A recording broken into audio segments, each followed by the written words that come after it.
Do you have peeling factory paint on your vehicle? Well, today's video is for you because I'm going to share with you how to repair that, how to repaint it, strip it down, and we're going to do it right now. So this is what we have here. We have this Nissan Frontier.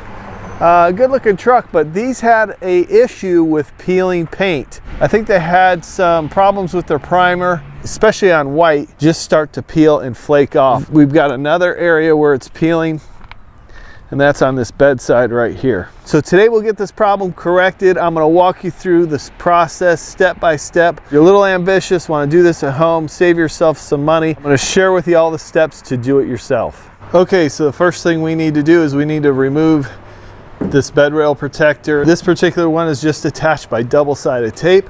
So we're going to break that tape line right along this, remove it. We're going to remove the tail light. Okay, so we got that bed rail off. It's just double-sided tape on there. It was kind of a little bit of a pain to get off. We've got some new decals coming, so we'll strip those off. We're going to remove the tail light now. I always like to take a little air to it, see if we can blow off all the loose stuff first. And as much as we can get off with air, the better. Otherwise, we're going to have to strip it with the razor blade or use a DA with some 80 grit or 180 or something of that nature. So it's not coming off with the air, so we're going to have to strip it. You could take a chance and feather edge this out with 180, and if it feather edged out nicely, you could spot it in and clear coat this bedside. But you're taking the risk that later down the road, we already know it has an adhesion problem with this primer. Later down the road, it might start peeling some other location, and then you've just wasted all that time. So for my business, and because I warranty all my work, the only way I can warranty this is if I strip it down to bare metal. So that's what we're going to do here. We're going to strip it down to bare metal. I'm going to remove this glue, remove this decal, remove the trim pieces, and then I'm going to start sanding it with 80, and we'll see how well it just starts sanding out. So what I'm using is a eraser wheel. This is an eraser wheel, removes adhesive on this drill, and we're just going to eraser wheel that double-sided tape off. You can find these on Amazon. I'll leave links in the description. Really nice for removing decals and double-sided tape.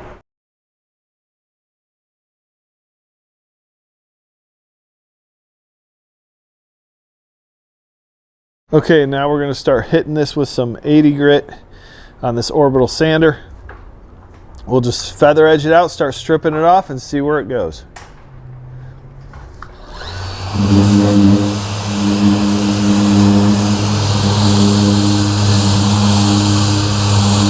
It's going to come off relatively easy. Yeah, there's only, you know, this is the original factory paint, so it'll strip off very easy. Just going to take a little bit of time.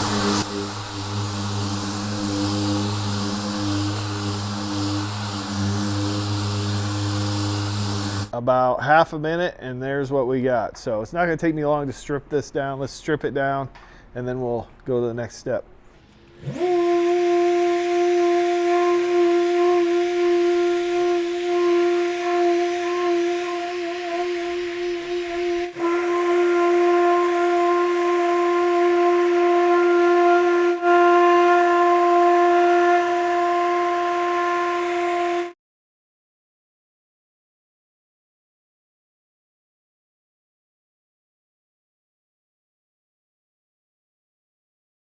Okay, so we got this bedside all stripped down. We stripped it down with 80. I do have a little bit more to strip off here. We remove the bumper.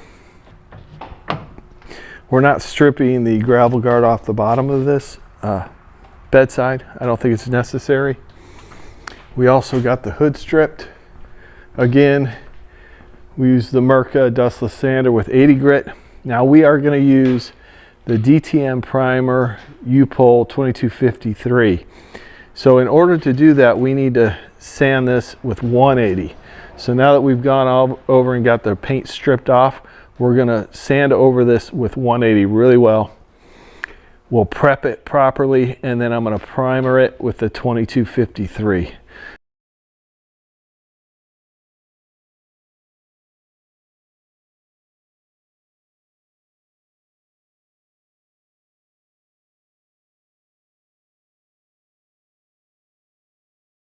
Okay, so we've got this all sanded with 180. I'm gonna go over this first with some isopropyl alcohol, wipe it all down, get it clean.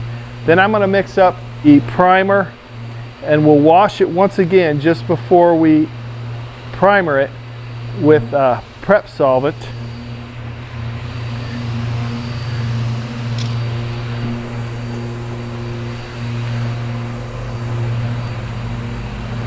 So we're going to clean it twice.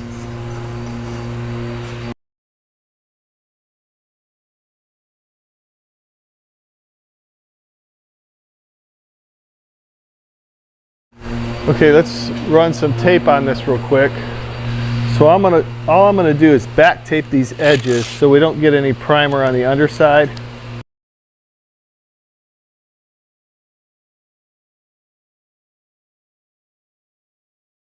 Okay, so this is what I did. Just around the edge here. We're gonna have low air pressure here, so we're not gonna create a lot of overspray. And this is just gonna be fine. We just wanna make sure that edge does not get covered with primer. And this is ready to go. So we'll mix up our 2K primer. Darius is getting this bed sanded down with 180. We'll wash it and tape it off as well. So Darius has got this prepped out nice. Look at that. All ready for some 2K DTM primer. We're gonna foam tape the edges. We'll run plastic over this entire truck. We've already washed it with alcohol. Then just before we paint it, we'll wash it with wax and grease remover. Lay down some DTM primer. All right, we'll hit it with some wax and grease remover. I've got the primer mixed up. Oh man, I think I'm almost out here. This stuff dries extremely quick.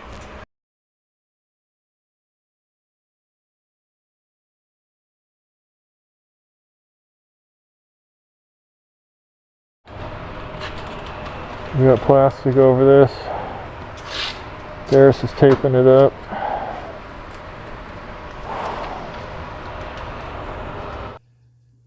This is the primer we're using today. This is the upol 2253. It's a direct to metal primer that mixes up 4 parts primer, 1 part activator. Okay, here's our 2K primer. I'm going to set this at about 26 psi. 26 psi, 2.5 turns out on the fluid volume. Fan is wide open.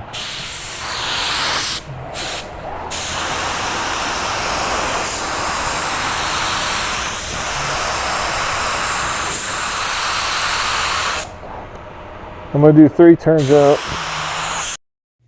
We're going to apply 2 coats of 2K urethane primer over the hood and the bedside. So we'll apply 1 coat, then we'll wait 10 to 15 minutes, let it flash off, and we'll apply a 2nd coat. The goal here is to apply smooth, even coats of primer. For that, you want to make sure you're overlapping your passes about 75 to 80%.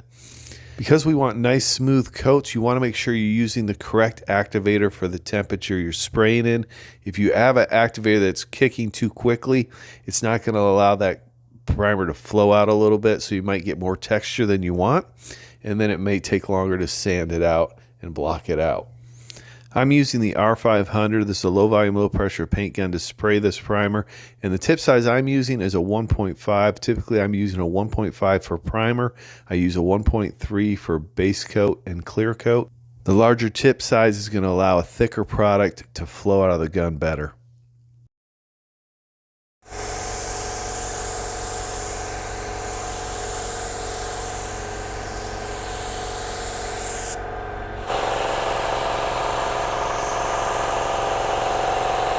There are other options for primers you could use in this situation.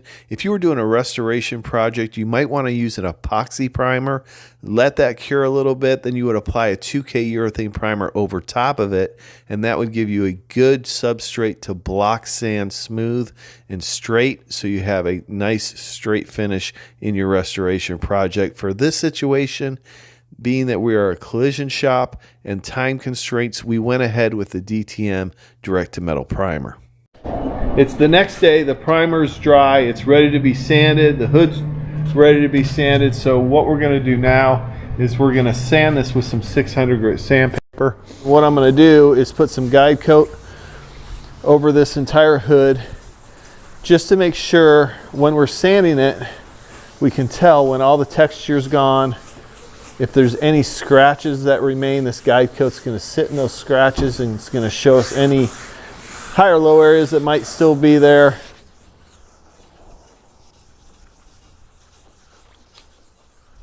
I am using this with an interface pad. This is a soft foam pad that's going to move with the contours of this panel, so it's not going to really bite. We don't want to burn through this primer. We just want to smooth it out. So I just ran over it. Now you can see in this primer the texture. That's what we want to remove.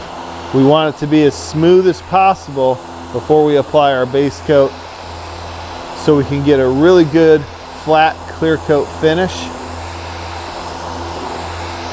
Okay, now you can see this area is smooth. Okay, so we're going to do this to the whole hood. I like to paint over 600 grit or 800 grit scratch.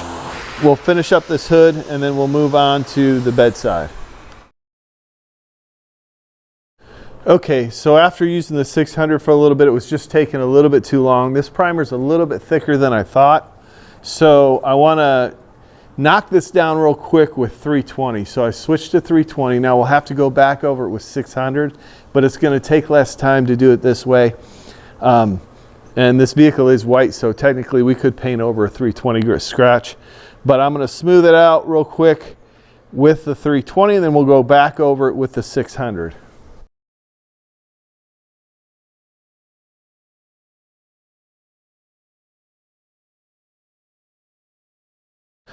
Okay, so we've got it all sanded with 320. We're going to go ahead and put another guide coat on it. This is probably, I mean, this isn't absolutely necessary, but I just like to do it to make sure we get those 320 grit scratches sanded out.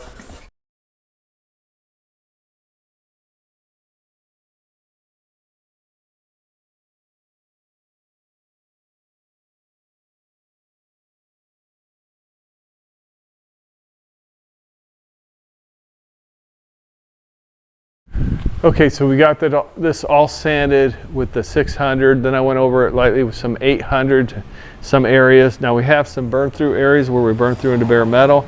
I'm going to clean this real quick with some isopropyl alcohol, and then we're going to spray on some self-etching primer on those bare metal spots. So right here along this edge, a little burn through, so we're going to shake this up real well. And we'll just lightly sand this. No matter how careful you are, you're going to get some burn throughs.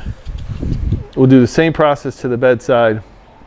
I'll probably hit it with 320, then 600, and then wash it all down, and then we'll get ready to mask this off. Now Darius is over here prepping out these fenders for a blend, because we want to make sure the color matches from the hood to the fender. So we're going to blend into the adjacent panels like this. So we're going to blend into this fender, blend the color so we have a nice color match.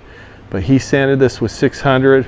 He went over all the large areas with the orbital sander and 600. We don't want to have any burn throughs here.